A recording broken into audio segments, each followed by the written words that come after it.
A pesar de que América estaba muy involucrada en la Segunda Guerra Mundial en el otoño de 1942, me sentí seguro al inscribirme en la universidad porque los marines y la armada me habían rechazado. Yo usaba gafas. Todavía estaban siendo muy selectivos, y cualquiera que usara gafas era rechazado automáticamente. Sin embargo, al ejército no le molestaba en lo más mínimo mi ligera discapacidad visual y el 19 de septiembre de 1942 me reclutaron como un recluta novato, justo una semana antes de que comenzaran las clases en la Universidad Estatal de Michigan, donde me habían otorgado una beca de fútbol. Un grupo de nosotros fue reclutado en Fort Custer, Michigan, donde nos entregaron uniformes y nos aplicaron inyecciones con agujas largas. Vimos películas sobre enfermedades venéreas y realizamos un extenso test de sí. 2 días después subimos a un tren con persianas bajadas y nos dirigimos a partes desconocidas. Rápidamente comenzaron los rumores sobre nuestro destino, pero nadie adivinó correctamente. Después de 2 días, el tren finalmente se detuvo, y algunos de nosotros nos asomamos por las persianas para descubrir que estábamos en Macon, Georgia. Camp Wheeler iba a ser mi hogar durante los próximos 5 meses.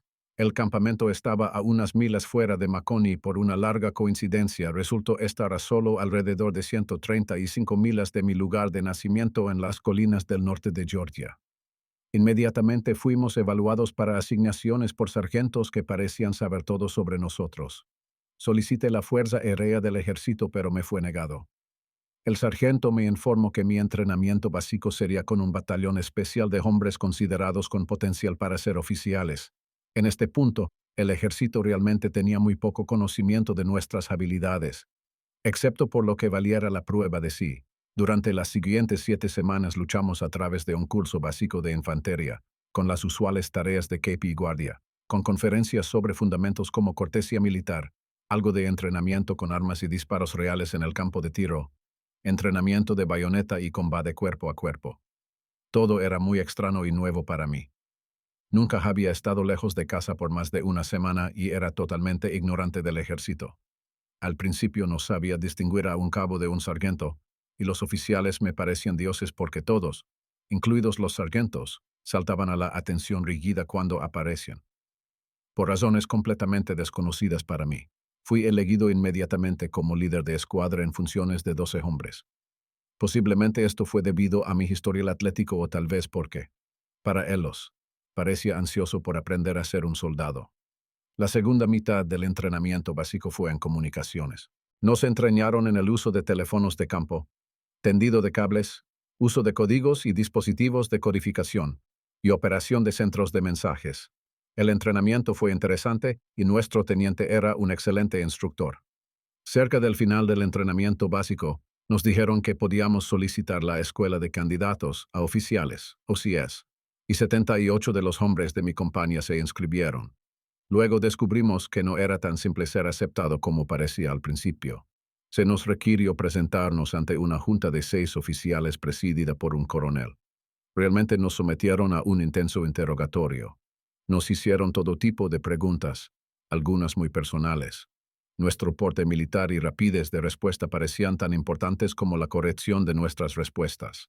Parecía como si deliberadamente intentaran confundirnos y, aparentemente en muchos casos lo lograron, ya que eliminaron a 61 y solo pasaron a 17 para admisión en OCS. Al final del entrenamiento básico, los 17 de nosotros de mi compañía junto con algunos otros del resto del batallón fuimos trasladados a una milla a través del campamento a la escuela de suboficiales. Este era el paso final antes de OCS. Fue un curso muy riguroso e intensivo de 4 semanas, y solo 5 de nosotros aprobamos y fuimos ascendidos a cabos, haciéndonos elegibles para OCS. Finalmente fuimos enviados al otro lado del estado a la escuela de infantería en Fort Benning. Durante los siguientes 3 meses, el entrenamiento fue muy concentrado e intenso. Trabajamos día y noche en el aula y en el campo. Fue un muy buen curso intensivo y duro sobre armas, tácticas, lectura de mapas, ejercicios de orden cerrado, maniobras de campo y entrenamiento básico de infantería. Algunos hombres no pudieron soportar el riguroso programa físico o la tensión mental de las clases, por lo que fracasaron y fueron trasladados discretamente. Solo 2 de mi grupo original sobrevivieron para obtener comisiones. De alguna manera lo logré, y el 8 de mayo de 1943 fui debidamente comisionado como segundo teniente en el Ejército de los Estados Unidos. Por acto del Congreso, ahora éramos oficiales y caballeros. Algunos nos llamaban Maravillas de 90 días. Mi primera asignación como oficial fue en Camp Croft, Carolina del Sur, como instructor de entrenamiento básico. Luego, solo un mes después, un grupo de nosotros fuimos seleccionados y enviados a Camp Hood, Texas, para ayudar a iniciar un curso intensivo de 7 semanas recién concebido para el entrenamiento básico de infantería de estudiantes universitarios. Después de este básico, serían devueltos a la universidad, y así el tío Sam no llamaría a las futuras mentes del país como carne de cañón, salvo en caso de emergencia extrema. Este programa experimental nunca despegó realmente. Solo 800 hombres aproximadamente fueron entrenados en 6 meses enteros, por suficientes instructores para formar el cuadro de una división entera de muchos miles. La mayoría del tiempo nosotros, los instructores, estábamos aburridos de muerte y exhaustos por el esfuerzo de tratar de encontrar algo con que ocupar nuestro tiempo. Al no tener estudiantes, los instructores practicaban instruyéndose unos a otros.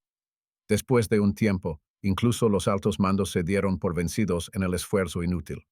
Así que jugamos a las herraduras, voleibol y encontramos pasatiempos similares durante 6 meses.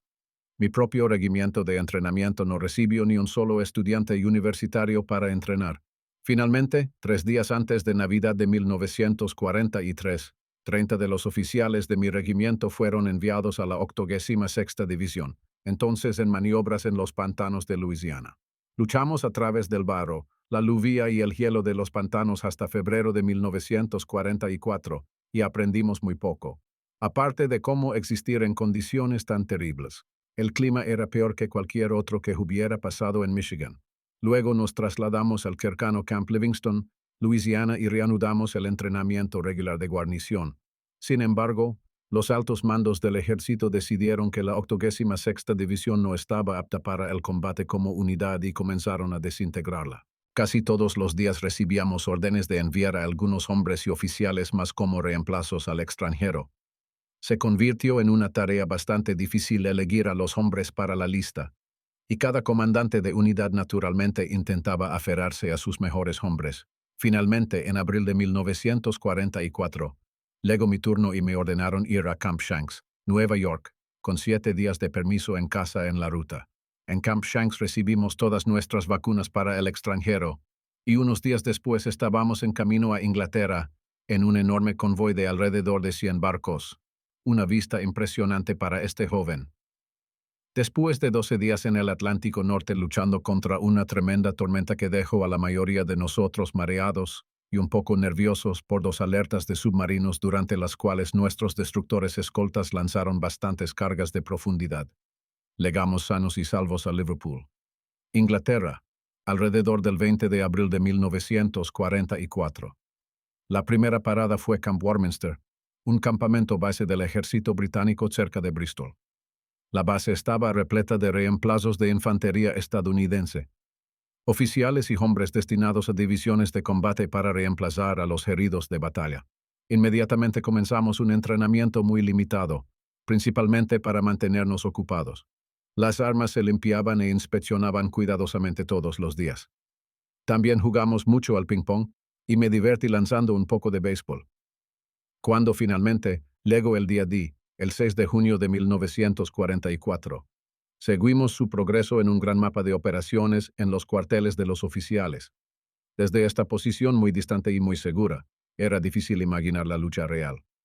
Luego, a última hora de esa tarde, comenzamos a recibir algunos de los paracaidistas heridos y algunos que habían aterrizado en el canal. Eran de la 82ª Aerotransportada, y nos aglomeramos para escuchar sus emocionantes historias en el lugar de los combates.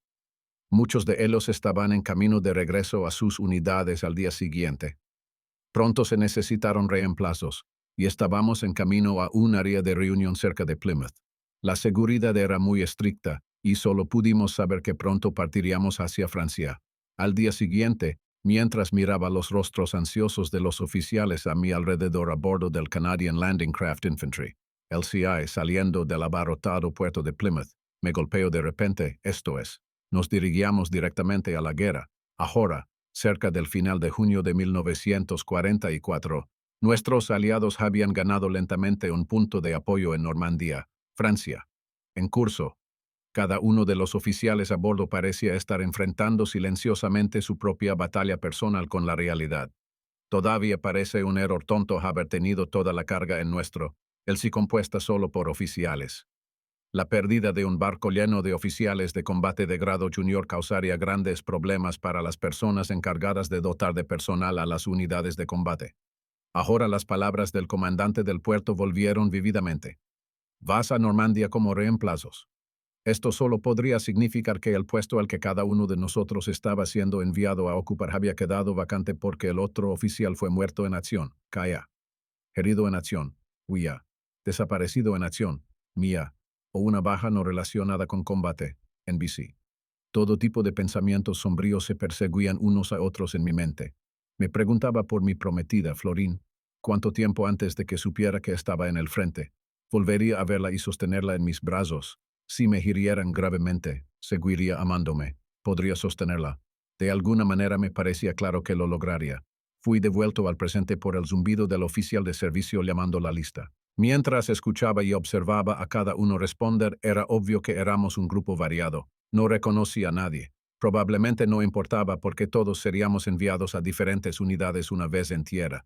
Mientras el hambre comenzaba a roer mi estómago vacío, me di cuenta de que ninguno de nosotros tenía raciones. De alguna manera, habíamos sido enviados a bordo sin comida. Alguien levó nuestro problema al capitán naval canadiense, quien vino en nuestra ayuda con algunas latas de sopa de guisantes partidos de sus raciones de emergencia. Una lata cada uno. Cada lata contenía alrededor de 2 tazas y se calentaba por un cilindro en el centro lleno de algún químico que ardía. Las instrucciones nos decían que perforáramos 2 agujeros en la parte superior de la lata antes de encender el combustible. De lo contrario, la lata podría explotar. La sopa estaba deliciosa y desde entonces he llamado la sopa de guisantes. Alguien gritaba, «Miren todos los barcos», y nos levantamos para ver una vista gloriosa. Cientos de barcos estaban por todas partes mientras nos acercábamos a Normandía. Nos esforzamos por ver la armada. Enormes globos se esforzaban en cables. Se suponía que impedirían que las aeronaves enemigas volaran demasiado bajo. El puerto estaba ocupado como una colmena. Redes de carga se cargaban en camiones anfibios en espera, llamados patos. Un flujo constante salía por una carga y luego se dirigía de regreso a la costa. Vehículos como hormigas parecían arrastrarse por todas las playas y carreteras del interior. Avanzamos bruscamente cuando el sí se detuvo con un fuerte golpe en el fondo plano. Pasarelas se bajaron a ambos lados de la proa y comenzamos en fila india hacia el agua. Sosteniendo nuestras armas en alto, nos dirigimos a la orilla. El agua me llegaba hasta la barbilla, y algunos de los hombres más bajos tuvieron que ser ayudados. La lucha por la playa Utah había sido ligera en comparación con la playa Omaha. Por supuesto, aquellos que resultaron heridos y murieron allí nunca estarían de acuerdo en que había sido una batalla fácil. Entiendo que la mayor parte del crédito por el éxito se debe al general Roosevelt, hijo del presidente Teddy Roosevelt. Estábamos muy agradecidos de que la playa hubiera sido asegurada. Estoy seguro de que muchos de los horribles resultados de esa batalla habían sido limpiados, y todos los muertos y heridos se habían ido. Aún así, las terribles cicatrices de la guerra parecían gritarnos. Vehículos quemados, embarcaciones de desembarco hundidas, barcos, tanques, canones, casamadas yacían torcidos y quietos. Apenas parecía posible que alguien hubiera sobrevivido. Sin embargo, los hombres habían avanzado y habían hecho retroceder a los alemanes ahora a unas 7 u 8 millas tierra adentro en la mayoría de los lugares. Marchamos rápidamente tierra adentro hacia un centro de reemplazo cerca de Sainte-Mère-Église. Nuestras primeras instrucciones fueron emparejarnos y montar tiendas de campana pequeñas en un huerto de manzanos cercano. Nos quedaríamos allí hasta ser asignados a nuestras unidades. Era imposible averiguar a dónde iríamos o cuándo. La mayoría de nosotros echamos un buen vistazo al mapa de la situación, y parecía que el frente estaba a unas 3 millas de nosotros. Podíamos escuchar claramente nuestra artillería toda la noche, ya que parecía estar teniendo lugar un constante bombardeo.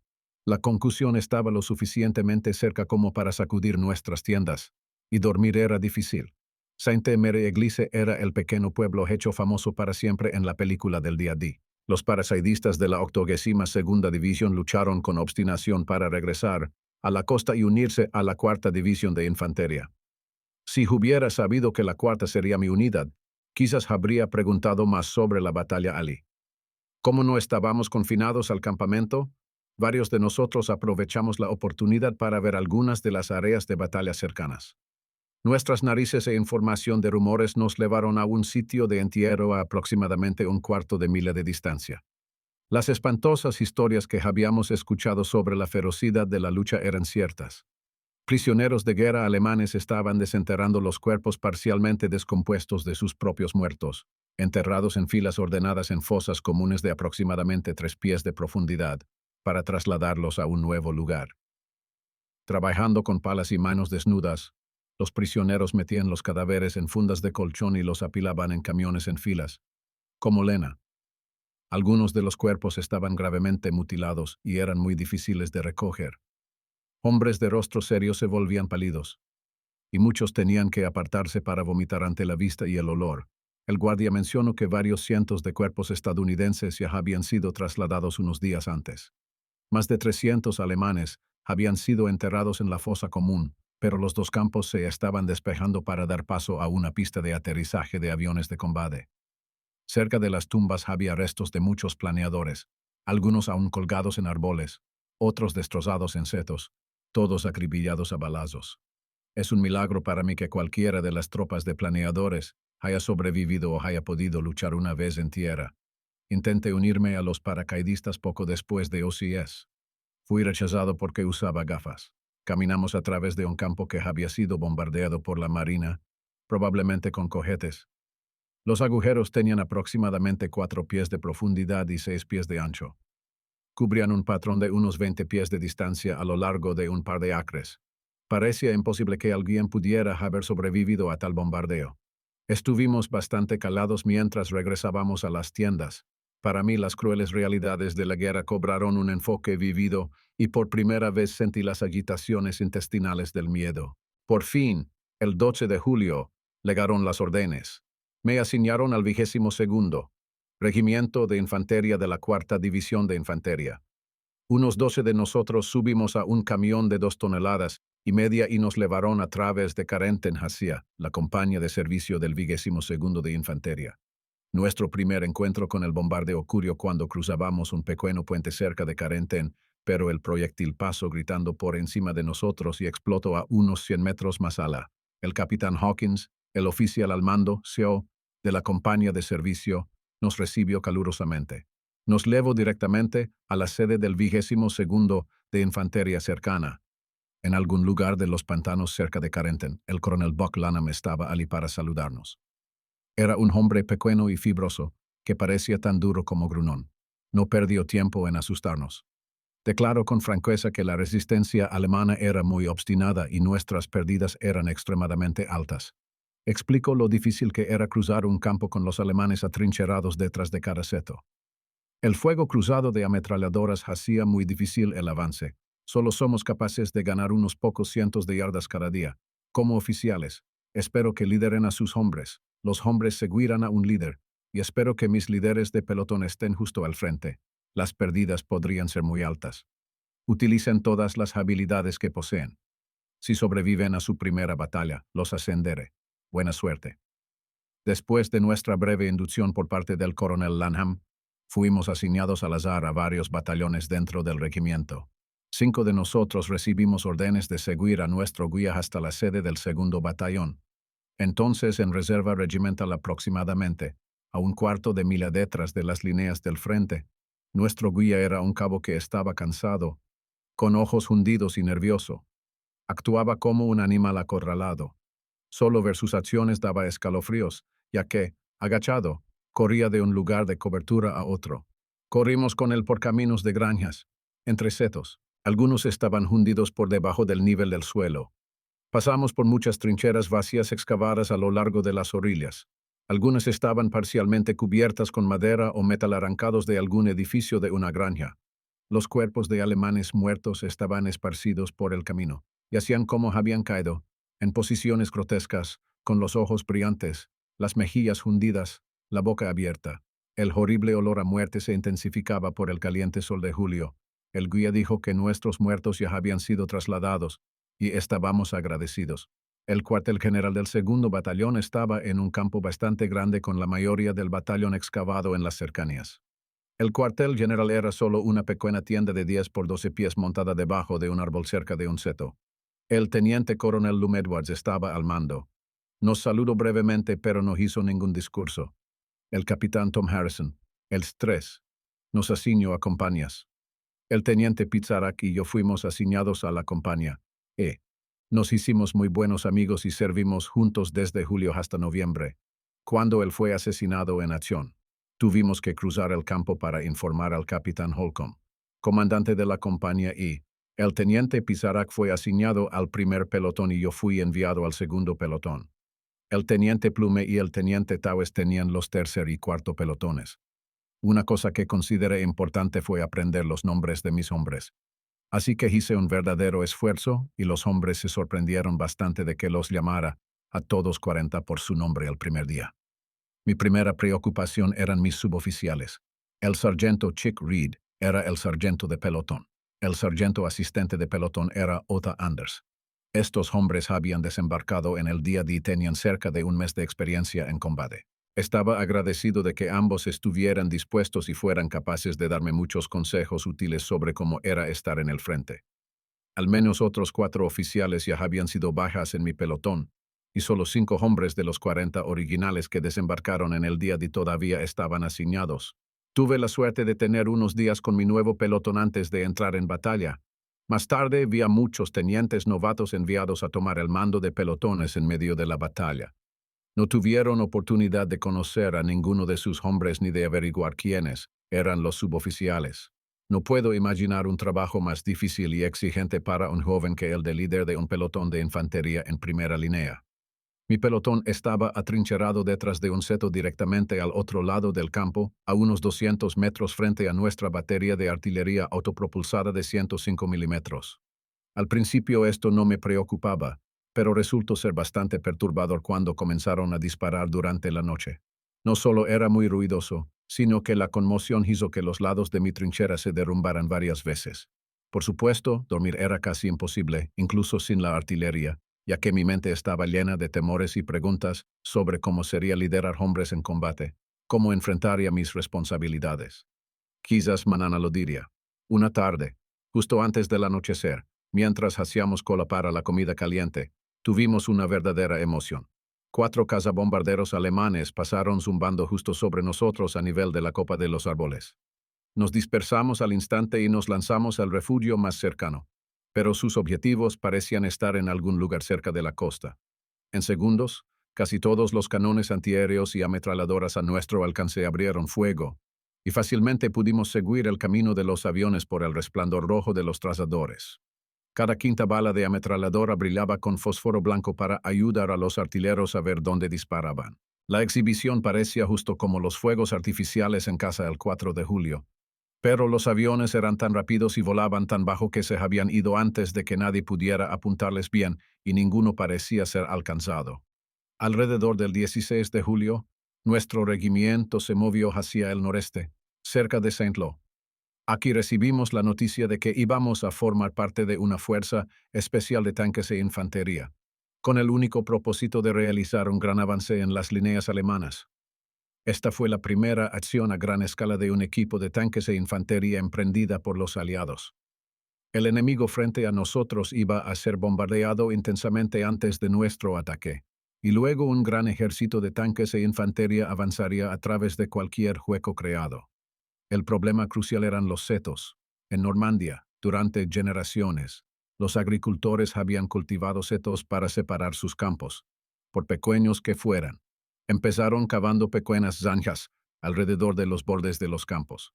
La tierra se amontonaba en filas entre 2 campos, y a lo largo de los años muchas de estas pilas de tierra llegaron a tener más de 2 pies de grosor y 3 pies de altura. Se plantaban setos en la parte superior y sus raíces prevenían la erosión. Varios arbustos y árboles también echaban raíces para formar una barrera lo suficientemente fuerte como para contener al ganado. Los alemanes, por supuesto, Aprovecharon los setos como las obras de tierra naturales que eran. Eran excelentes para la defensa. Fáciles de ocultar detrás, el grueso terraplén de tierra servía como un muy buen escudo contra nuestras armas pequeñas. Usualmente, los alemanes ponían ametralladoras cerca de las esquinas de cada campo, lo que les daba un fuego cruzado que hacía que un ataque frontal por parte de la infantería fuera casi suicida. A veces, la pobre infantería luchaba todo un día para avanzar unos pocos cientos de yardas. Y eso solo si tenían suerte.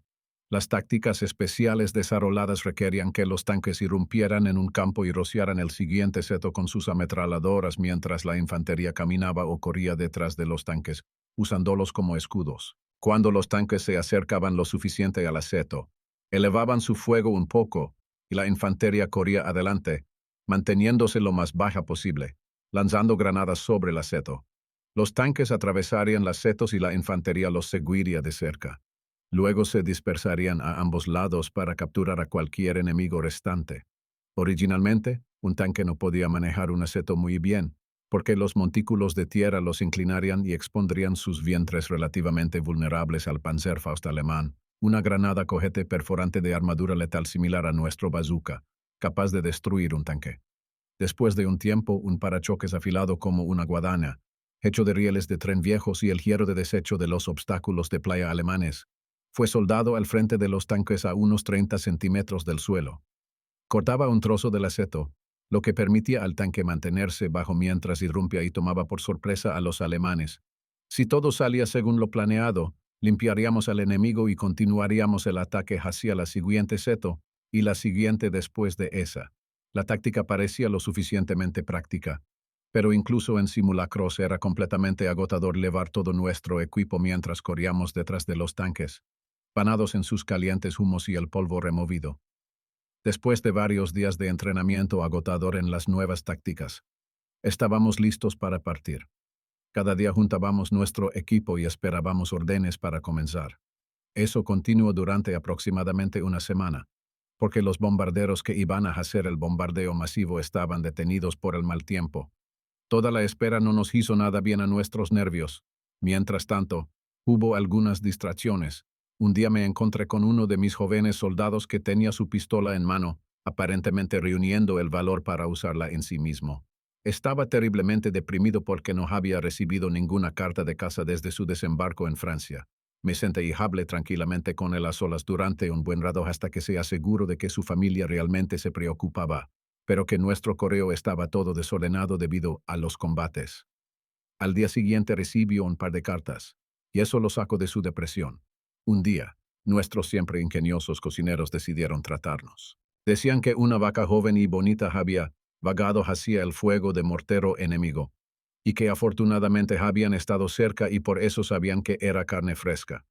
Los filetes eran un cambio maravilloso de las raciones regulares del ejército. Un poco más tarde, sin embargo, el capitán Holcomb se sintió algo avergonzado cuando un granjero francés vino exigiendo el pago por su vaca sacrificada. Fue entregado a un mayor del gobierno militar, y supongo que se resolvió algo. Otro día, el mayor General Barton, nuestro comandante de división, realizó una revisión regimental para otorgar medallas por acciones heroicas desde la invasión.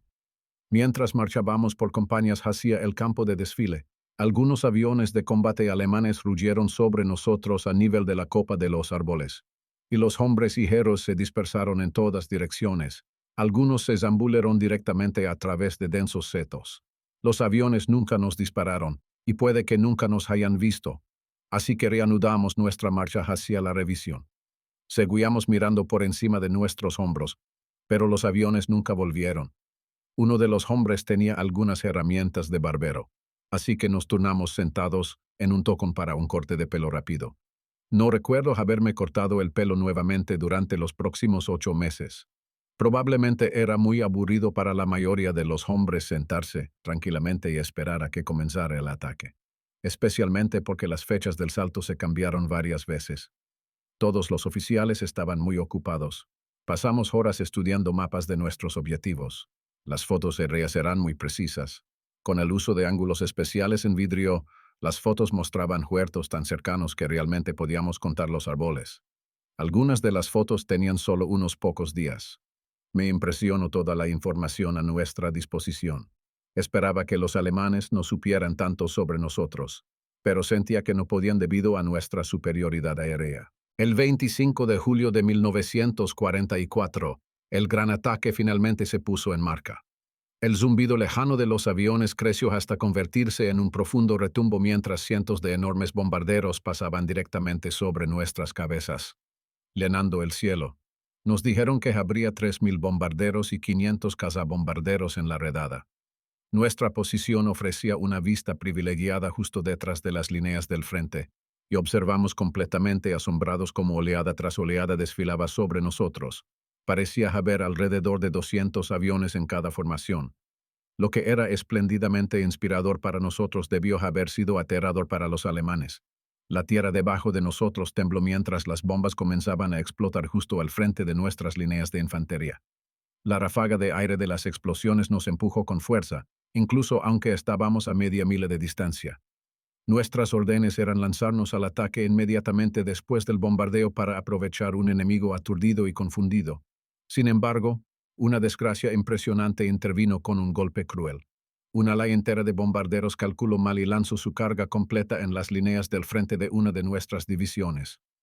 Las pérdidas en muertos y heridos fueron de más de 800, incluyendo la muerte del teniente general Leslie McNair, comandante de las fuerzas terrestres del ejército. Esta tragedia y su confusión causaron el aplazamiento del ataque un día más. Los alemanes, mientras tanto, utilizaron el respiro para traer reservas y rellenar gran parte del área que las bombas habían destruido. Así, el enemigo al que nos enfrentamos era un lote mixto de supervivientes del bombardeo más paracaidistas recién legados. Mi día más largo personal comenzó cuando nos lanzamos al ataque, mi primer ataque. La mañana siguiente, el 26 de julio de 1944.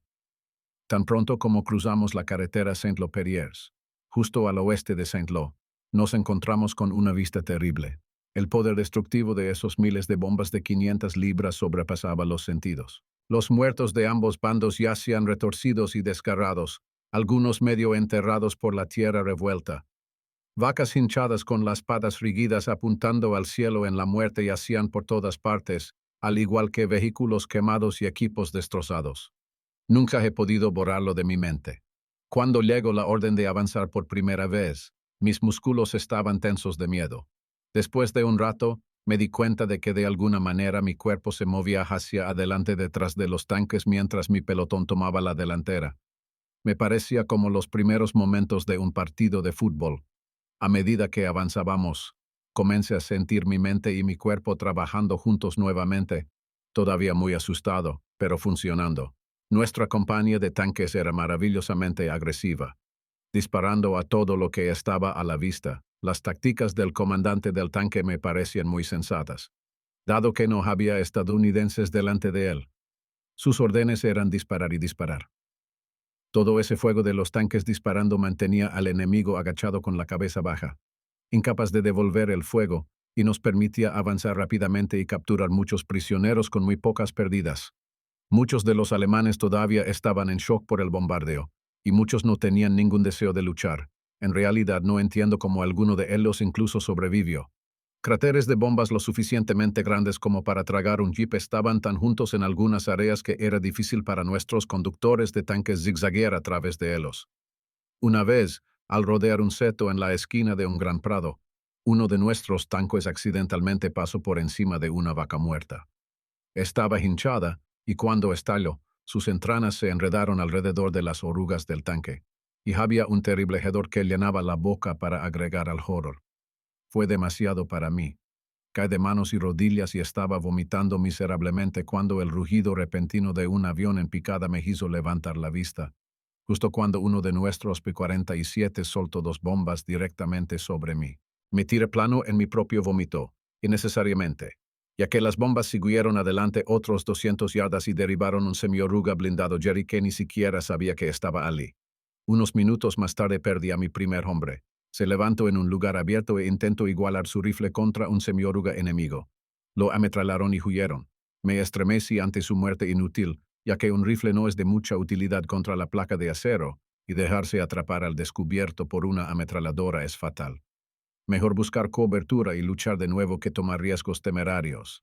Si se hubiera armado con una granada de fusil o un bazooka, podría haber sido una historia diferente. Me sentí enfermo. Nuestro primer pueblo, San Giles, ahora estaba cerca al frente, y nos acercamos con precaución. Era solo un pequeño caserío de cruce de caminos con alrededor de 30 edificios que parecían extenderse alrededor de una cuadra en cada dirección desde la única intersección. Los edificios estaban juntos, como tiendas, y construidos justo hasta la estrecha calle, sin acera. Los patios traseros eran campo abierto. Mi pelotón giró a la derecha a través de los campos y entró en el pueblo desde el extremo derecho, o oeste, y se dirigió hacia el cruce central. Mis hombres y yo caminábamos a ambos lados de la carretera siguiendo nuestro tanque líder hacia el pequeño burgués. Mientras nos acercábamos, yo estaba a la izquierda junto a un muro de piedra alto, y los primeros edificios estaban justo delante, a no más de 10 yardas más allá del final del muro. De repente, un proyectil explotó dentro del primer edificio más allá del muro, e instantáneamente me tiré al suelo. Cuando levanté la vista unos segundos más tarde desde mi posición tendida en la cuneta de ladrillos, un tanque medio Jerry Mark IV estaba doblando la esquina a solo una cuadra corta de distancia y se dirigía directamente hacia mí. Nuestro tanque Sherman y el Mark IV comenzaron a dispararse uno al otro de inmediato a quemarropa. Nuestro tanque comenzó a retroceder mientras disparaba, aparentemente buscando algún tipo de cobertura, y esto me dejó al frente, en realidad entre los dos tanques. Miré frenéticamente a mi alrededor, pero el muro de piedra parecía imposible de escalar, y los edificios adelante estaban demasiado cerca del Mark IV en avance. Así que me quedé plano en la cuneta y observé la batalla de tanques. Cada tanque disparó lo más rápido posible mientras la distancia se reducía a menos de 100 yardas. Las explosiones del cañón destrozaron ventanas en las casas y tiendas, y cada explosión me quitaba el casco de la cabeza a la mitad. La calle estrecha y amurallada parecía actuar como un túnel de sonido, y la concusión golpeaba mis oídos. Mi esposa me dice hoy que soy algo duro de oído y no me sorprende mucho. El Mark IV seguía disparando mientras se acercaba a nosotros. Ambos tanques de alguna manera seguían fallando a este corto alcance o sus proyectiles perforantes de blindaje rebotaban. Finalmente, después de un intercambio de alrededor de media docena de rondas cada uno, el Jerry de repente se incendió. Dos Krauts salieron arrastrándose de la escotilla de escape del vientre del tanque y corrieron hacia la esquina. Ambos fueron derribados por el fuego de ametralladora de nuestro tanque. El comandante del tanque alemán, un sargento. Luego saltó del túnel de la torreta y se dirigió directamente hacia mí. Luché por ponerme de pie pero no pude levantar mi rifle Muno a mi hombro. Mientras temblaba de emoción y miedo, mi rifle subió a mi cintura y disparó 3 veces, y estaba vacío. Si hubiera sido más experimentado, habría recargado mi rifle antes de entrar al burgués con un cargador de 8 balas. Por otro lado, probablemente era mejor para mi tranquilidad no tener un cargador completo, porque probablemente lo habría matado. Después de que cayera, hice lo mejor que pude para recargar, pero era todo pulgares. Simplemente no podía hacer que ese maldito cargador encajara en la recámara. El sargento Kraut tenía sangre saliendo de sus oídos y boca debido a la concusión de que su tanque fuera golpeado, y con sus ojos mirando directamente a los míos. Agarró su muslo donde había golpeado mi bala y luego cogió a través de la calle hacia una puerta. Todo antes de que lograra recargar mi rifle. Afortunadamente, nunca intentó dispararme con la pistola que llevaba como arma secundaria. Debió haber estado en un shock mucho mayor que yo y tenía todo el derecho de ser incapaz de funcionar. No nos detuvimos a registrar los edificios, así que no sé cuán gravemente herido estaba. El disparo de mi primer hombre, cara a cara, no estaba cubierto por la escuela de infantería en Fort Benning, y estaba profundamente conmocionado. Me alegro de no haberlo matado. El shock fue lo suficientemente malo. Pasar por el duelo de tanques Slambang de antemano no había ayudado. Todavía estaba temblando unos segundos más tarde y ni siquiera habría sido capaz de defenderme. Mi primera hora en combate había sido suficiente para toda mi vida y me preguntaba si duraría el día. Debido al Mark IV ardiendo en medio de la calle, otra compañía de fusileros de nuestro segundo batallón rodeó los edificios por nuestra derecha. Cuando esta compañía llegó al cruce, giraron a su derecha y continuaron el ataque hacia Canisi. El observador avanzado de artillería volando en un Piper Cube en lo alto confundió esta compañía con Jerjes, retirándose de la ciudad y llamó a un barranco muy pesado de artillería de 105 milímetros sobre ellos. Este bombardeo de nuestros propios hombres se detuvo lo antes posible, pero no a tiempo para evitar muchas bajas. Nunca olvidaré a un soldado estadounidense acostado en la carretera con una gran herida a través de su hombro, una pierna gravemente mutilada cerca del tobillo. Un médico le dio una inyección de morfina y le puso un cigarrillo en la boca. El hombre herido levantó su buen brazo hacia nosotros mientras pasábamos y nos gritó que fuéramos a por los hijos de pera. Por supuesto, él no sabía que estaba hablando de nuestra propia artillería. La mayoría del tiempo, nuestros observadores avanzados volando eran geniales, pero la identificación desde un avión en maniobra puede ser complicada, y los errores resultaron en unas pocas tragedias. Nuestro progreso fue bueno y habíamos tomado bastantes prisioneros mientras nos acercábamos al siguiente pueblo, Canisi. Estaba llegando a la tarde avanzada de un día largo y estábamos cerca del agotamiento cuando uno de los oficiales al mando nos dio la oportunidad de descansar. Llamó a cazabombarderos para golpear el pueblo antes de entrar. Nos desplomamos donde estábamos en un huerto de manzanas y nos tumbamos con la espalda contra un seto, esperando nunca más tener que movernos. Durante este delicioso respiro, uno de mis sargentos tuvo una premonición. Vino a mí y me preguntó si me aseguraría de que sus efectos personales fueran enviados a casa si no lo lograba. Intenté sacarlo de su obvia depresión, pero no llegué a ninguna parte. Un poco más tarde, mientras descansábamos contra el seto mirando al frente, escuchamos a uno de nuestros tanques haciendo mucho ruido acercándose al seto detrás de nosotros. Salimos de allí rápido, excepto el sargento. Le gritamos que se moviera, pero él simplemente se sentó en un aturdimiento mientras el tanque atravesaba y lo enterraba vivo. Un montón de nosotros lo sacamos de inmediato, pero ya era demasiado tarde. Así mi segundo hombre se había ido, y él tan innecesariamente como el primero. Sabía entonces que nunca sobreviviría si me dejaba envolver en cada caso. Era vital para mí construir algún tipo de escudo protector dentro de mí y concentrarme solo en lo que había que hacer en el presente y cómo hacerlo. Me obligué a suprimir todos los pensamientos de pérdidas anteriores e imágenes mentales espantosas de la tragedia de la guerra. Un poco más tarde, los cazabombarderos golpearon Canisi, provocando muchos incendios y creando más escombros. Montamos nuestros tanques y entramos. Era un poco más grande que Saint Giles, hasta quizás 700 u 800 de personas. El humo a la deriva ocultaba un poco los incendios y creaba un resplandor extraño en la oscuridad que se aproximaba. Todo era muy espeluznante, y parecía que mis ojos no podían moverse lo suficientemente rápido para encontrar señales de un enemigo oculto que pudiera estar observándonos mientras atravesábamos la ciudad en las espaldas de los tanques. Afortunadamente, los jerjes se habían retirado, así que seguimos directamente a través de Canisi y hacia la noche. Ahora estábamos en más de una tierra de nadie. Los alemanes estaban tan desprevenidos de nuestras penetraciones que en la oscuridad un tanque alemán se acercó desde un lado y fue introducido directamente en nuestra columna por un inteligente policía militar, y luego uno de nuestros tanques lo derribó desde atrás. Mientras el tanque nazi ardía y sus proyectiles comenzaban a explotar, nos vimos obligados a desviarnos en el campo a su alrededor. Cuando volvimos a la carretera, un coronel alemán se acercó con un coche de personal y fue capturado inmediatamente. A las 2 am seguíamos fuertes y nos acercábamos a nuestro primer objetivo del día, Le Mesnil-Germain. Mi pelotón volvía a estar al frente mientras nos acercábamos al pueblo, y yo estaba en el tanque del líder del pelotón blindado, que era el tercero en línea.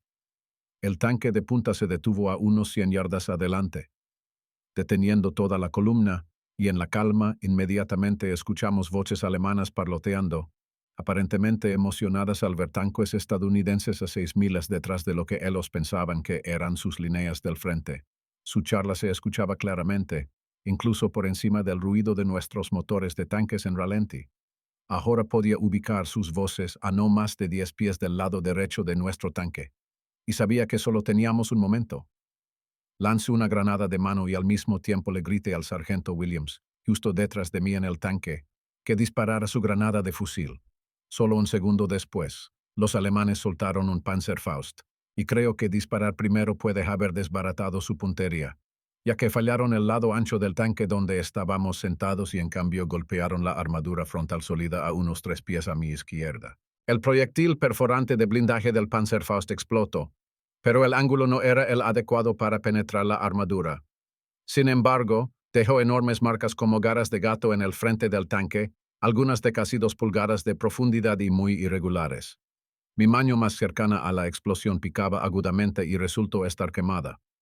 No puedo evitar creer que si no hubiéramos lanzado nuestras granadas tan rápidamente, el objetivo alemán podría haber sido más preciso y nuestro tanque habría explotado, llevándonos a todos con él. Pero el comandante del tanque dentro de nuestro tanque quemado evidentemente no quería más de ese lugar, porque de repente salimos a toda velocidad, avanzando tan rápido que algunos de nosotros casi perdimos lo que en el mejor de los casos eran asientos muy precarios. En ese momento nuestro cuarto tanque, justo detrás de nosotros, fue alcanzado por un Panzerfaust y estalló en llamas. No tenía esperanza alguna para ninguno de los hombres, los 5 miembros de la tripulación dentro, y todos mis 8 hombres montando en la parte trasera. Realmente no sé su destino, nunca volví a ver a ninguno de ellos. Ahora teníamos un nuevo problema. Anteriormente la oscuridad había sido algo de protección, pero las llamas del tanque en llamas iluminaron nuestro camino tan brillantemente como un campo de fútbol de secundaria en una noche de viernes. Nos sentimos como si de repente estuviéramos desnudos en Main Street. Nuestros 3 tanques líderes ahora estaban agrupados a unos 200 yardas más ala del tanque en llamas y a unas 300 yardas del Mesnil Hermann. Mis hombres y yo saltamos y buscamos cobertura en las pequeñas zanjas al lado del camino. Los setos no estaban muy cerca del camino Ali, y eso era algo bueno, porque los equipos de Panzerfaust no podían acercarse tanto. La única forma en que podía comunicarme con el líder del pelotón de tanques era a través de un teléfono de campo que habíamos instalado en la parte trasera de su tanque, y lo usé ahora para hablar sobre nuestra incómoda situación. Decidimos radiar al comandante de la compañía para obtener instrucciones, ya que no parecía sensato intentar continuar hacia el Mesnil Hermann con solo 3 tanques y 24 fusileros. El teniente de tanques había estado en los combates en el norte de África y Sicilia, y, ya que era mi primer día en combate, le pedí su opinión sobre qué hacer con mis hombres. Sugirió que los dispersara un poco más para asegurarse de que los alemanes no se acercaran demasiado con un Panzerfaust. Nuestras instrucciones por radio parecían tardar en llegar, y esperamos nerviosos en la luz brillante durante minutos que parecían convertirse en horas. Por fin recibimos la orden de simplemente dar la vuelta y reunirnos con el cuerpo principal de la fuerza de tarea, ahora en un campo a aproximadamente un cuarto de milla atrás. Genial, pero como los tanques tenían que ceñirse a la carretera, aunque estuviera brillantemente iluminada, y eso no me parecía muy atractivo, pero no veía otra salida. El teniente de tanque sugirió que mantuviera a mis hombres dispersos mientras daban la vuelta a los tanques en la carretera. Hecho esto, pregunté qué seguía. Bueno, dijo, parece que la única salida es hacer una ruptura rápida. Entonces, ¿debería hacer que mis hombres se monten de nuevo en los tanques lo más rápido que pueda? Pregunté. Diablos, no. Él contestó bruscamente. Les dispararán a tus hombres como si fueran moscas. Sin decir otra palabra, los 3 tanques arrancaron tan rápido que el teléfono del tanque de mando se me arrancó de la mano y nos dejaron parados en la carretera con la boca abierta. Estaba furioso, pero sabía que no podía perder tiempo en la ira. Algo tenía que hacerse y rápido. Algunos de mis hombres estaban al borde del pánico. Uno estaba llorando y noté que algunos otros temblaban. No los culpaba especialmente. Estábamos rodeados de alemanes que podían vernos claramente y pronto deberían acercarse a nosotros. Ni siquiera podíamos pedir ayuda, porque nuestro radiooperador había dejado su radio en uno de los tanques. Estábamos completamente solos. Cuando los tanques habían cargado, uno de mis hombres había corrido tras él, tratando de agarrarse desde atrás. Sus pies rebotaron un par de veces en la carretera y luego tuvo que soltarse debido al escape extremadamente caliente. Así que estaba atrapado con el resto de nosotros. Los alemanes dispararon Panzerfaust a cada tanque mientras pasaban junto al que aún estaba en llamas, pero fallaron cada vez. Así, los tanques habían tenido la suerte de pasar. Ahora era nuestro turno de correr el riesgo. Los instructores en Fort Benning nunca me habían dicho qué hacer en una situación como esta, así que probablemente hice todo mal.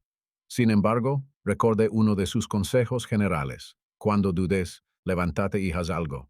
podría tomar al enemigo por sorpresa. Rápidamente reuní a los sargentos y les dije que mi plan simple era hacer una carrera justo por la carretera pasando el tanque en llamas, luchando todo el camino. Una cosa a nuestro favor era que había hecho que cada hombre llevara 4 granadas de mano en lugar de las 2 usuales. Mi primera corazonada. Mis órdenes eran avanzar en filas individuales, a cada lado de la carretera con los hombres separados por 10 yardas y ninguno al lado del otro, para evitar agruparse. Cada hombre debía tener una granada en la mano para ser lanzada sobre el seto a mi comando. Después de deshacerse de la primera granada, debían correr como el infierno. Mientras corrían, debían seguir lanzando granadas tan a menudo como fuera posible, pero asegurarse de seguir corriendo. Cuando se quedaran sin granadas, debían disparar sus rifles a la parte superior de los setos mientras corrían. Cuando los rifles estuvieran vacíos, las órdenes eran seguir corriendo sin detenerse para recargar. Con gravedad y sin una palabra, los sargentos se alejaron y alinearon tranquilamente a los hombres. En unos momentos nos dirigimos hacia el tanque en llamas. El sargento de pelotón red tomó la delantera a la derecha y yo la tomé a la izquierda, ya que ya sabía dónde estaba el equipo alemán de Panzerfaust en ese lado. Los otros sargentos cerraron la retaguardia. En mi lado de la carretera no había seto durante unas 75 yardas, hasta que llegamos a la esquina de un campo. Mientras caminaba hacia este seto, cuidadosamente saqué el pasador de mi granada, por si acaso era necesaria rápidamente. Cuando solo había caminado unas pocas yardas, que parecían miles, más allá de la esquina del seto en la luz deslumbrante, escuché voces alemanas justo sobre el seto. Evidentemente estaban emocionados al ver a la infantería estadounidense caminando abiertamente por su carretera. Instantáneamente lancé mi granada. Los alemanes gritaron, «Granada, granada», y pude escucharlos buscando refugio.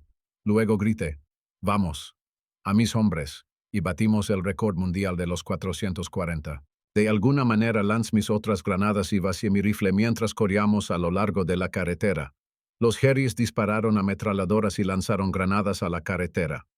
Una granada aterrizó a unos 3 pies de mí, pero ya me había ido cuando explotó. Cuando pasamos nuestro tanque en llamas, estábamos demasiado asustados por la acción enemiga para preocuparnos por si alguna de sus municiones explotaba. Era muy caliente y brillante, casi incandescente, y olía a carne quemada. Un par de guis muertos yacían junto a la carretera, pero no podíamos ayudarlos, así que seguimos golpeando la carretera como un grupo de indios berserker disparando todo el tiempo. De repente nos encontramos con el pobre guía de guardia en la carretera para nuestro cuerpo principal. Y él simplemente se quedó allí petrificado, como si hubiera visto un fantasma. Ni siquiera podía abrir la boca para desafiarnos. Revisa mis 24 hombres y todos habían legado, aunque 2 estaban ligeramente heridos. Habíamos tenido una suerte milagrosa. Ahora eran alrededor de las 3 am, y mi día más largo finalmente había terminado. Cavamos trincheras apenas lo suficientemente profundas para meter nuestros cuerpos debajo de la superficie del suelo. Luego tratamos de dormir un poco. Aunque estaba totalmente exhausto, mi mente estaba demasiado agitada como para relajarse y dormir. Las tragedias y la emoción del día seguían corriendo por mi mente una y otra vez. Además, los alemanes eran famosos por sus contraataques y no sabía en qué momento podrían venir. Sabía que 2 de mis hombres habían sido asesinados y otros 2 heridos, y solo podía asumir que los 8 que montaban el tanque en llamas habían sido asesinados. Esperaba que algunos de ellos hubieran escapado, pero no veía cómo. Ciertamente no me consideraba ningún tipo de héroe en ninguna de estas acciones, pero mis hombres pensaban de otra manera. Me propusieron para una estrella de plata, por valentía en acción por encima y más allá del llamado del deber. Fue debidamente aprobada y luego me la presentó en persona nuestro comandante de división, el mayor General Barton. Nunca se me ocurrió la idea de una medalla, aunque la aprecié una vez que me la otorgaron. Mis pensamientos durante la acción eran muy rudimentarios. ¿Cómo diablos salimos de este lío? Resultó que todo lo que necesitábamos era una acción rápida y una cantidad tremenda de buena suerte. Hablando de suerte, había tenido mucha suerte de sobrevivir a mi primer día de combate. En el tiroteo de tanques en St. Gilles, si los alemanes hubieran destruido nuestro tanque, estoy seguro de que habrían dirigido las ametralladoras hacia mí y a 30 o 40 yardas me habrían cegado. De nuevo, cuando los alemanes golpearon nuestro tanque con el Panzerfaust, solo un pie a la izquierda habría destruido el tanque y a mí con él. Mi pie de conejo funcionó de maravilla ese día. Las pocas horas restantes de oscuridad pasaron sin incidentes en el bivouac de la Fuerza de Tarea, un gran campo a media milla al norte de Le Mesnil-Herman. Pocos de nosotros calmamos los nervios lo suficiente como para dormir, y la tierra húmeda y fría de nuestras trincheras no alivió nuestros músculos. Al primer rayo de luz nos dijeron que nos preparáramos para salir de nuevo. Las órdenes eran inevitables, pero la parte que me molestaba era que mi pelotón debía liderar el ataque de nuevo. Por costumbre, cada uno de los 3 pelotones de fusileros de la compañía se turnaba al frente, lo cual era justo. El capitán Holcomb. Explico que fue el comandante del batallón quien insistió en que mi pelotón liderara de nuevo, ya que habíamos sido los últimos en contacto con el enemigo y, por lo tanto, conocíamos su ubicación mejor que nadie. Aún me sentía mal utilizado, pero no confiaba en mí mismo para decir nada. Nos esforzamos en el ataque después de apurar rápidamente un desayuno frío de ración que, esta vez, mientras nos dirigíamos hacia Le Mesnil-Herman, al menos podíamos ver a dónde íbamos y no teníamos que ceñirnos a la carretera. Los tanques cortaron directamente a través de los setos detrás de los cuales habían estado los alemanes la noche anterior. Rifles y ametralladoras se abrieron fuego contra nosotros de inmediato con un traqueteo enojado. Mis hombres corrieron por el campo áspero lo más rápido que pudieron para ponerse detrás de los tanques y dispararon sus rifles de vuelta a los setos siempre que fue posible. Jadeaban por el aliento y sus rostros estaban enrojecidos. Cada tanque tenía 2 ametralladoras y un cañón de 75 milímetros, y dispararon con todas las armas mientras avanzaban. El enemigo estaba tan bien atrincherado que ni siquiera se levantaron lo suficiente para disparar sus Panzerfaust a nuestros tanques. Pronto nuestro fuego combinado fue demasiado para ellos, y comenzaron a ondear pañuelos blancos. Supe más tarde que más de 200 prisioneros habían sido tomados en este ataque, y estoy seguro de que me habría alegrado no saber que había tantos de ellos alrededor. Algunos de ellos, creo, debían haber venido de más allá de los pequeños campos en los que luchamos. Los alemanes solían ser muy buenos cuidando de sus muertos y heridos. Después de los entierros, clavaban una bayoneta en el rifle del hombre y hundían el rifle en la tierra, en la cabecera de la tumba, con las placas de identificación del soldado colgando del culata y su casco en la parte superior del culatín. Pasamos por unas 10 tumbas nuevas, obviamente cavadas durante la noche, y esto debió haber sido el resultado de nuestras granadas. No había manera de saber, por supuesto, cuántos más podrían haber resultado heridos. A medida que avanzábamos, un grito espantoso, casi inhumano, vino del seto cercano a mi izquierda. Salté a través y encontré a un alemán herido aullando de terror. Yacía en el camino de carros que corría por el medio del seto y estaba justo en el camino de uno de nuestros tanques. El tanque estaba cerrado, y el conductor probablemente ni siquiera podía mirar hacia el camino a través de sus ranuras de visión. Instintivamente salté frente al tanque, lo detuve con señas y arrastré al hombre herido a un lado. Sus ojos me mostraron gratitud mucho mejor que las palabras, porque de todos modos no habría entendido las palabras. No pude evitar preguntarme si un alemán me habría ayudado de la misma manera, pero de alguna manera un hombre herido e indefenso no parecía un enemigo. Cuando finalmente llegamos a los primeros edificios en el borde del Le Mesnil-Herman, comenzamos a recibir fuego de francotiradores y tuvimos que tirarnos al suelo y luego correr de cobertura en cobertura. Nos movimos rápidamente de casa en casa y encontramos que la mayoría del enemigo había huido. Al cruzar una calle, mi radiooperador fue disparado por un francotirador escondido en el piso superior sobre una tienda. Yo mismo había cruzado la carretera corriendo fuerte, con el radiooperador siguiéndome. Parece que había dejado caer una caja de ración que, aproximadamente del tamaño de un cartón de cigarrillos, en la calle y estúpidamente regresó a recogerla. Cuando se agachó para recogerla, el francotirador lo alcanzó. Nuestro médico de pelotón corrió para arrastrar al radiooperador, pero ya estaba muerto.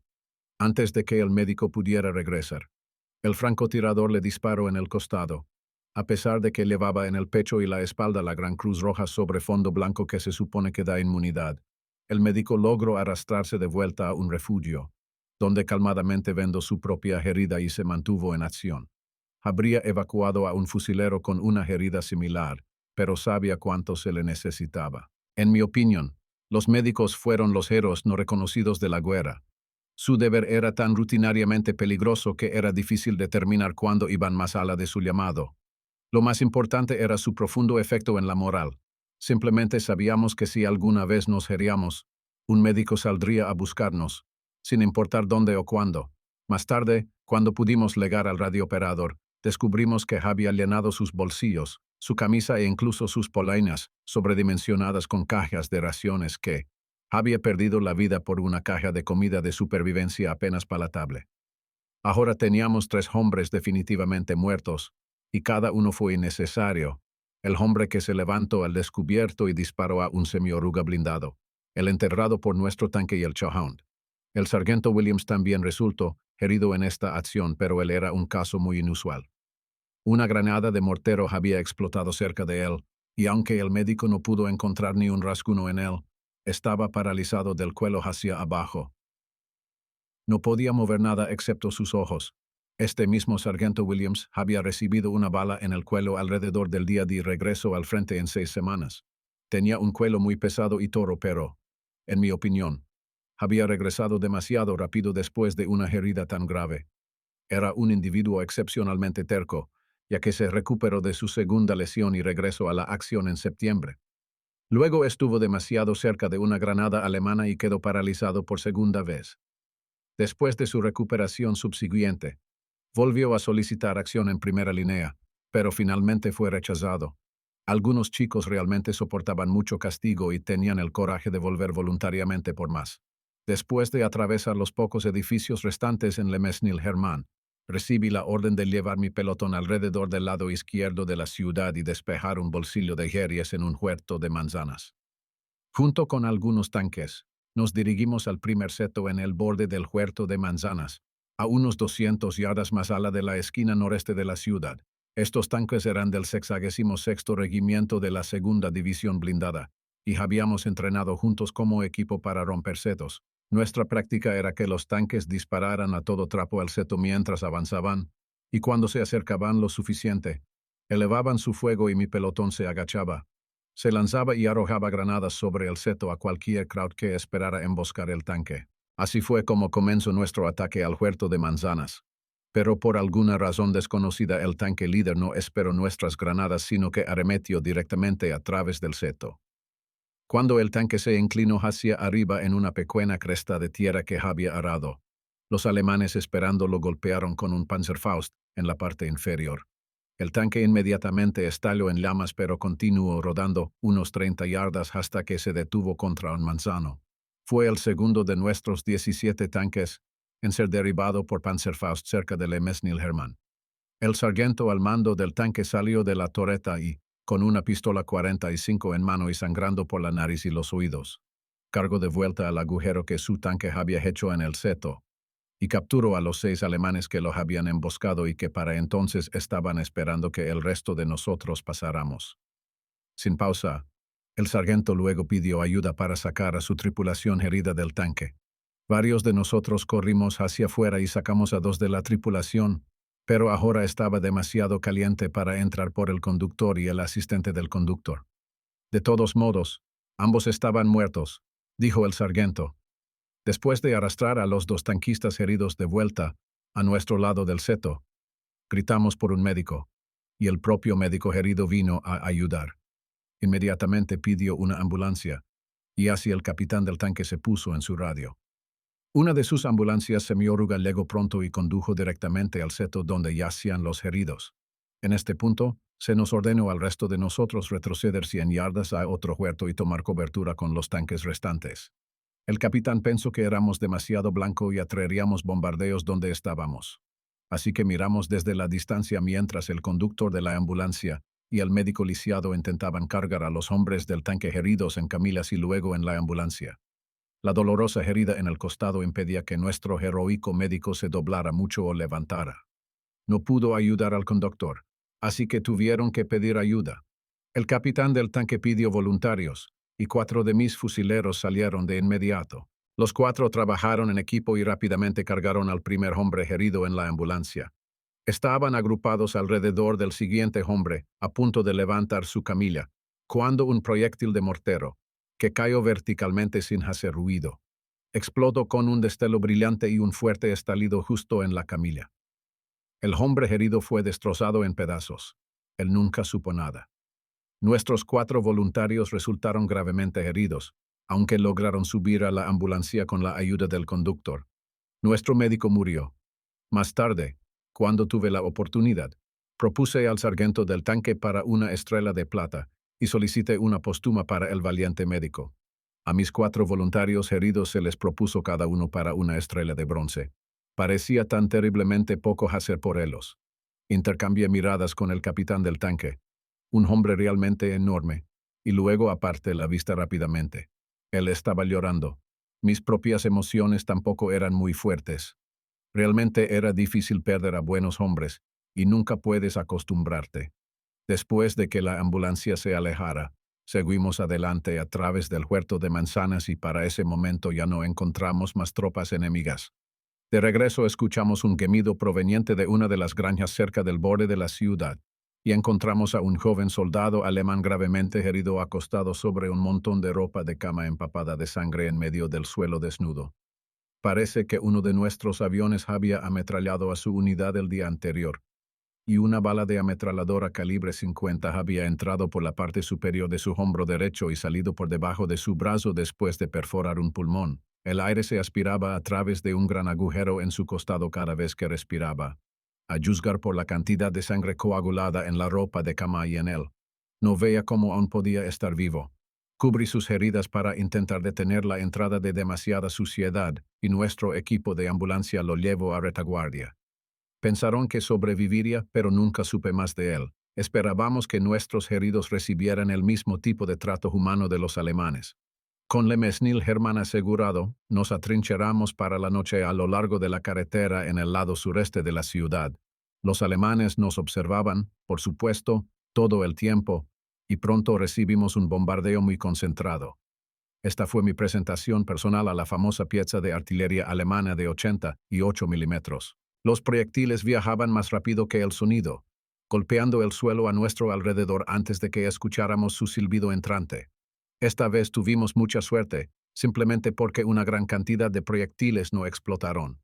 Más tarde supimos que la resistencia francesa había estado saboteando proyectiles de 88 milímetros. Conté 8 fallos pegados en el suelo a 30 yardas de mi trinchera. Así que gracias, señor Frances.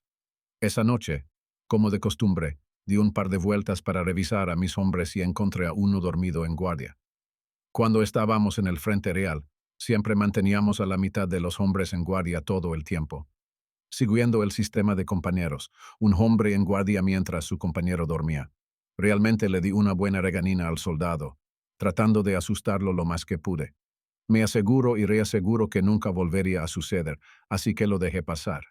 Quizás algunos dirán que debería haberlo llevado a una corte marcial, pero todos estábamos agotados, y sentí que merecía otra oportunidad.